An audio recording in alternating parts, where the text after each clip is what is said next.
Well, good evening, everybody. I'm glad you're joining me again. And tonight I'm going to be going over what it means to put a budget together. For some of you, this will be old news. For some of you, this will be new.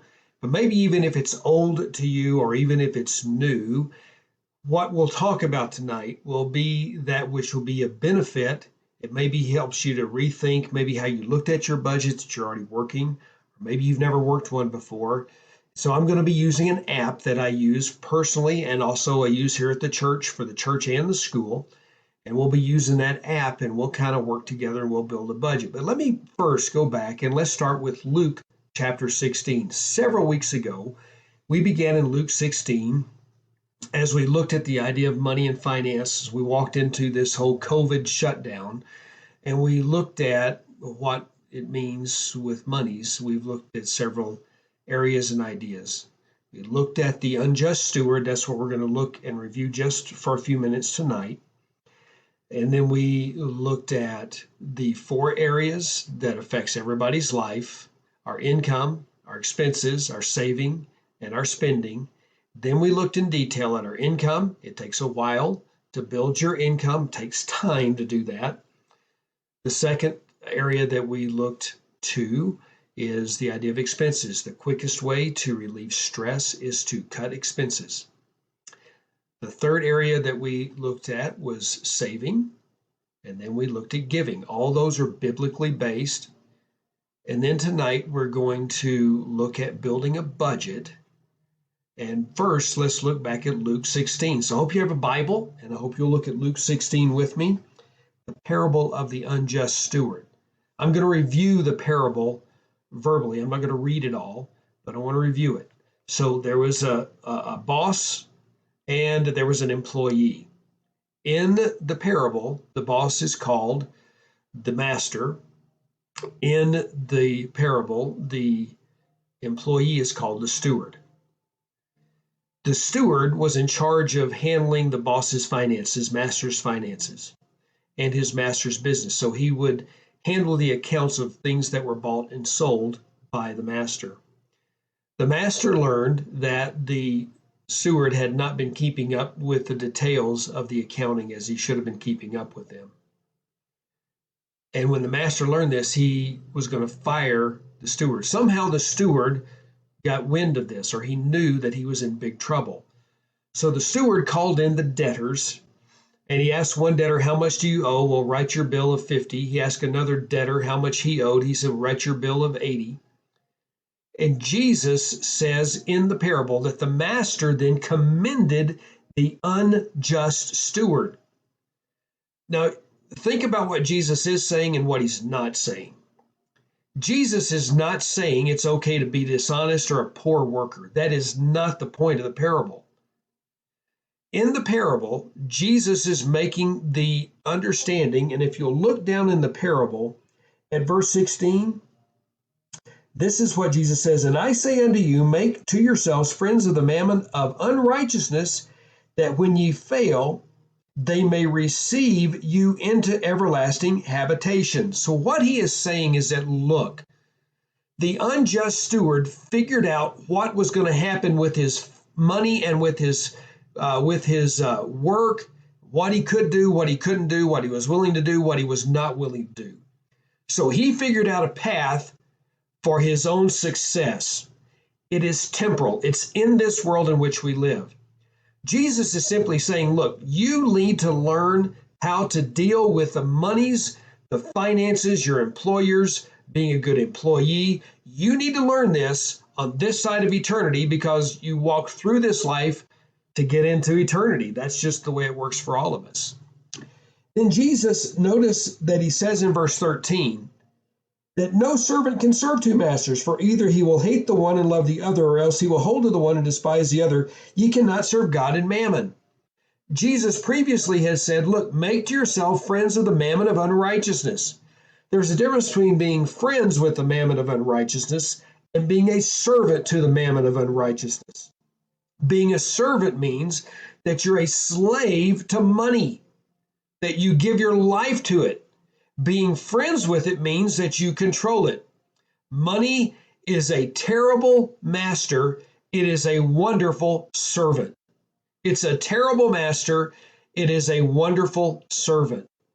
So, with those ideas in mind, with the parable of the unjust steward, as we think through this and we want to become friends, we want to make our money behave, we want it to be our servant. We do not want to be its servant. The best way to do this is for us to become the masters of the monies on this side of eternity as we live this life. So we're going to build a budget together. And the couple of things I'm going to give you as a caveat here before we start, I'll talk through this as we do it. I'm going to try to mute myself. I'm going to try to take myself completely out of the picture here. And we're just going to be looking at the screen. And I'll try to go over this quickly, and we'll look at it together. And this, of course, video will be there for you to go through again. Now, I'm going to be using an app. It's a free app. It's a free tool. It's called EveryDollar. It's developed by the Ramsey Group. Dave Ramsey and his company have developed this app. It's very intuitive as far as what you're doing with your money.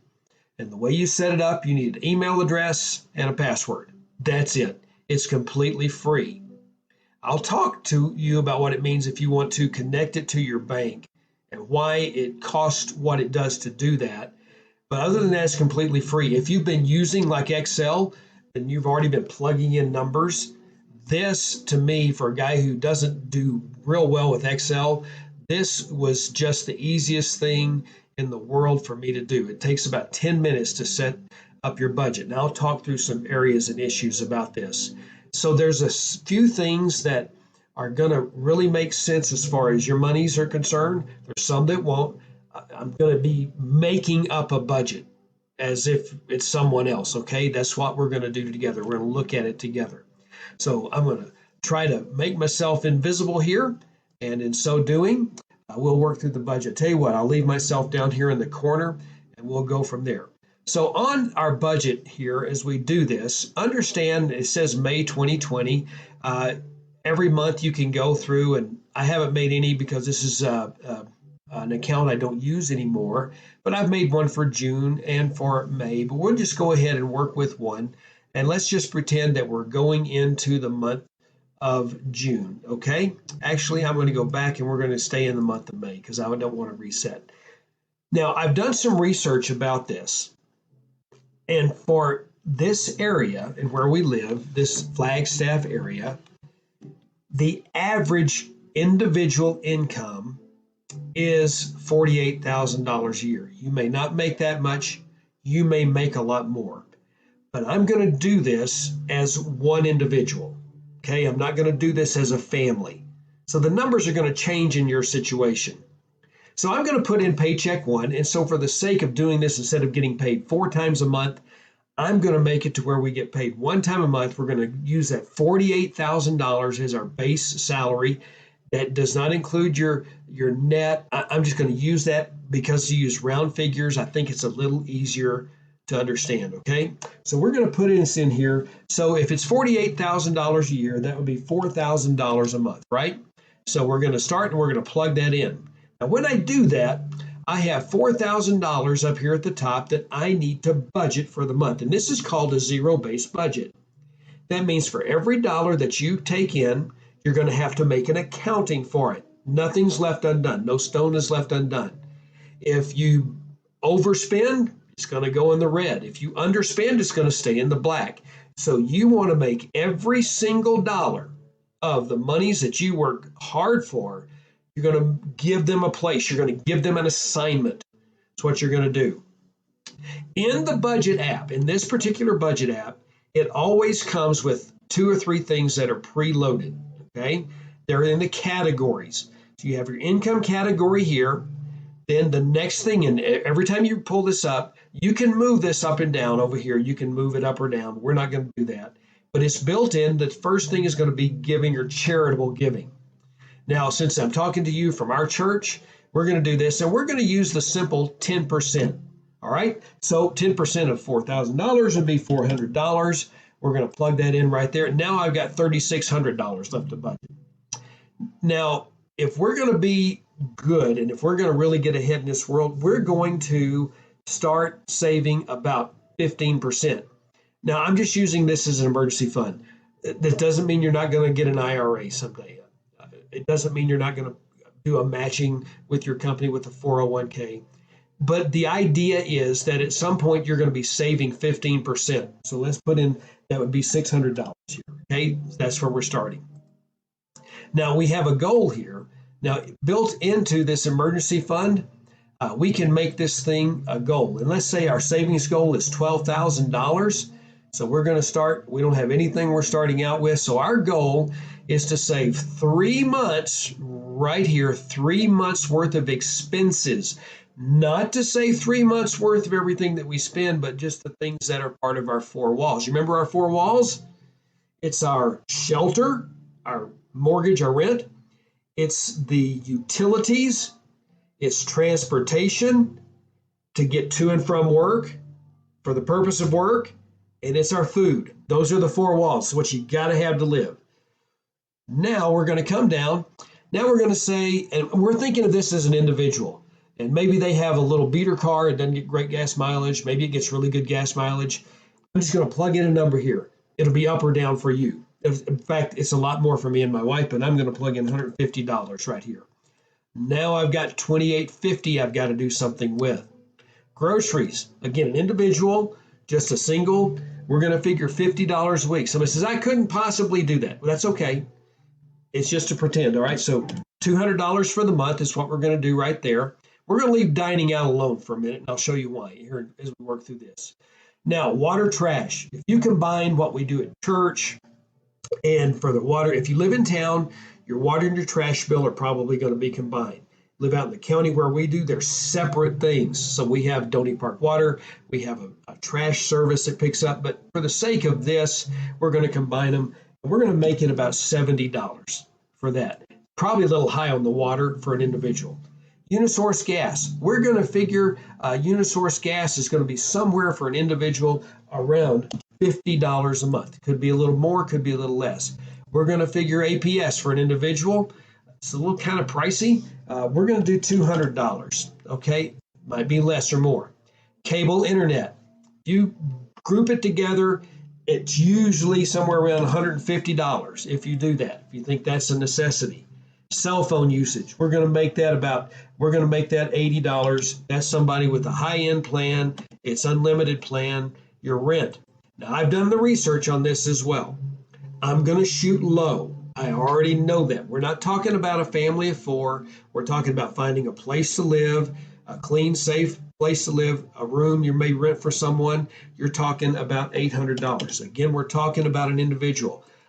By the way, it can be done. I know people that do this, all right? So it can be done.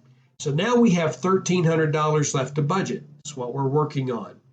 Now, let's look at this. So our insurance depends on your car, how old, how new it is. You get full coverage on it. I'm going to shoot low, or I'm going to give it kind of a median price. We're going to figure $50 a month. Say I can't get it for that much. I've had an accident. I understand I've had a ticket. I get all that. We're just, again, playing with a budget. 20-year level term. This is life insurance, all right? And we're going to say this is for somebody that's young, is healthy. This is going to be a really high number. You can get it for less than this, but we're going to make it $20 a month if somebody is young and healthy, single. And then for your health insurance. Now, health insurance is all over the place. It's very expensive. You maybe can get it through your employer. We use something called CHM, Christian Health Ministries. It cost me and my wife, and this is just you can look it up. It's about $118, but for the sake of rounding and keeping zeros and fives in the mix, we're going to do $120 because it's required. You have to have some sort of health insurance. Now we're going to add some debt, and I'm going to do just some simple debt here. What we're going to do first and foremost is I'm going to make us an auto loan. So an auto loan, and I'm going to tap this over here, and I am going to make what my payment is $500. But over here, I'm going to have the starting balance, but I'm going to have the minimal payment right here. The minimal payment's $500, and I am not going to do any extra payment at this time, all right? I'm going to make the starting balance. I'm going to make it, we're paying $500. I don't know the numbers, the actual interest rate, but I'm going to make this a $10,000 vehicle. I'm probably low on all these things. I'm going to save this. Okay, now I'm going to make myself another debt. I'm going to make myself a student loan. And from what I've read and seen, I'm going to make the minimal payment. I'm going to make it something maybe outrageously low, but I'm going to do that. And I'm going to make the starting balance of a student loan $40,000. All right, that's what I'm going to do. The minimal payment is $100. We're going to make that right there. And I'm going to come back here and make sure I've done this correctly. Now notice we're going to start doing a couple other things. We're going to add another debt. We're going to call this CC credit card 1, CC1. Actually, I'm going to go back like that. Here we go. We're going to make that, and we're going to make this the minimal payment. We're going to make it $80. All right. Now we're going to come over here. We're going to do the starting balance on this thing is $5,000. All right. The minimal payment is $80. All right. We're going to save that. Then we're going to make one more debt, and these are kind of sort of typical. We're going to make this CC2. We're going to make this the minimal payment is, we're going to make it minimal payment. Let's make it $100. All right. And we're going to, and I probably should do these a little backwards. We're going to actually turn this around, and we're going to make this minimal payment. We're going to make it $60. And we're going to do the starting balance is $2,500, and a minimal payment is $60. So we're going to save all this information. Now, notice down here at the bottom, it says sort smallest to largest, and there's a reason for that. So I'm going to click this, and I'm going to sort that. So here's the recommendation. Now, the recommendation, try paying off this smallest debt first while making the minimum payment to others. The reason for this is a behavioral change, because if you can do this, if you can knock off this first debt, it will help you. Now, this isn't including interest rates and things of that nature. Here's what the recommendation is. All right, now we're going to come over here, and now we have $370 that we need to do something with. So we've covered the basics. You have to have insurance. You have to pay your bills. This includes the rent. You have to have food. You have to have transportation. And you need to save some money. Now, 370. So now you have some options. You can do a couple of things. You can, depending upon your mindset and how quickly you want to get out of debt, you could say, okay, I am going to come up here and I want to eat out some this month. So I'm going to try to be careful, and I'm going to spend $100 on eating out. All right, now I got $270 to play with. So I come over here, I click on this one, and I'm going to do an extra payment. Oops, let's see here. I actually need to make my payment right here. I'm going to make it so that would be $330. That'll zero out my budget. I'm going to do that. Now notice what happens. Now I have an extra payment here of $270. Now that's going to help me pay this thing off quicker. If I do that a matter of, what is that, 10 times? Is that even 10 times, whatever that adds up to? Then I'll pay it off quicker. But if I were to go back up here and say, you know something? I don't want to eat out this month. I want to pay this debt off. So I come back. Now I've got another $100. Now I'm going to make this $430. $430. Sorry about the phone ringing. Apologize for that. $430. So that's what I'm going to do there. And then I can come and now notice that I'm putting $370. Now it all becomes your mentality of how you want to do this and how you want to clean this up. And let's say, okay, I have to have my cell phone. That's how I kind of communicate. But you may think, I don't have to have internet service at home. I will just get an updated version, and probably $80 would come close to getting you unlimited data on a cell phone. And you say, I don't have to have cable. I'll do streaming.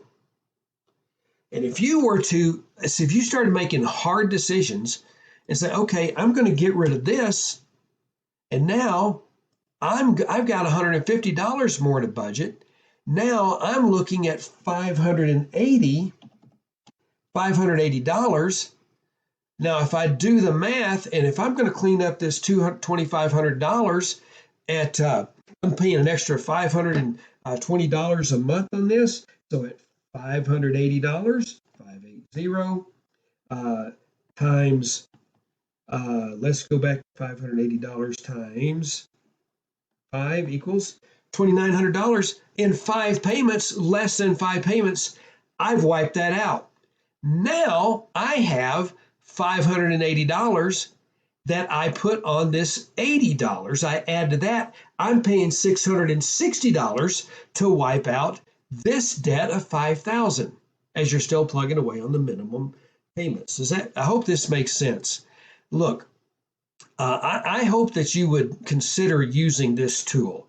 This is a great tool, and you can figure it out. As you have more paychecks, if 2 of you are working, you add that together, and it'll come over here. When you receive this money, you come over here.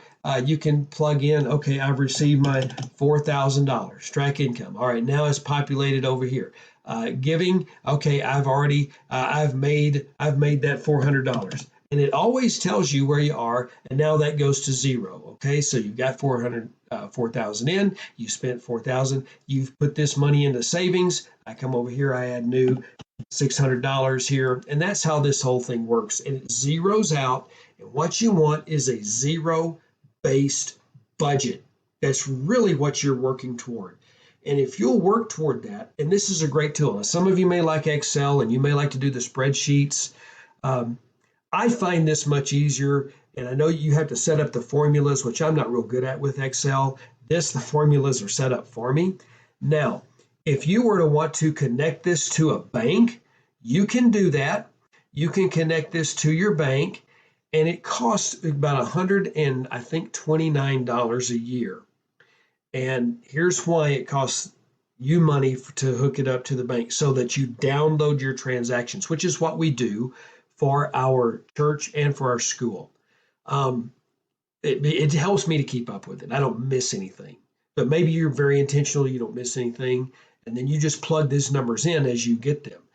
Now, if you do it that way, you got to be very intentional. You go to get groceries. Well, first week you spent, let's say you spend $80 on groceries for whatever week it is, $80, track expenses. Now you know you got $120 left. Okay, you decided not to go out to eat, so there's 0 left there. When you pay these bills, it all comes out. That's how it works. If you connect it to your bank, the bank will then download and you drag them into their different categories. You can do it on your phone. You just tap and drag over, or here it'll show transactions up here in this, and there's no transactions pending because this isn't locked to a bank. You do that. The reason it costs $129 is they charge every dollar for connecting them to the bank. That's why. And they have to work with all these different banks and all the fees that they charge to see those. So if you want to do that, you can. I do personally, and I do for the church and for the school, but you don't have to do that. You can just look on your bank every day, and you can go to your bank's app every day or its website, see what it is, and you just plug the numbers in, and you can do it completely for free. It's a little more work, but you have to open it up every day. Now, I've seen people who've done this, and they have it connected to me, and I've seen them open it up, and there's like 45 transactions. That is beyond me. I couldn't do that. So I'm kind of OCD about this. I do this every day, except for Sunday and Monday, because the banks close down and it takes those days for it to roll in. But Tuesday through Saturday, I look at this every day. I put my transactions in, and I know where I stand. And you just make your budget new every month. So next month, if this were June, if we were using this, I would come down to the bottom here. I would just reset the budget. It'll say it'll go back to May of 2020. And so it's exactly where you see it's going to be. The interesting thing is when you're doing, and I made this little piggy bank here. That means the money's rolled over. Since I didn't spend any money, oh, well, now I'll have $300 to work with for this. It's not the way it works.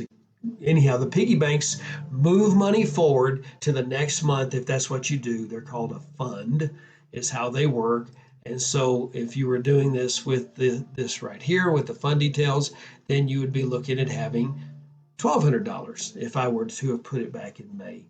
I hope this makes some sense to you. I do this all the time. I'd be glad to walk with any of you through this in order to get your budgets up and running.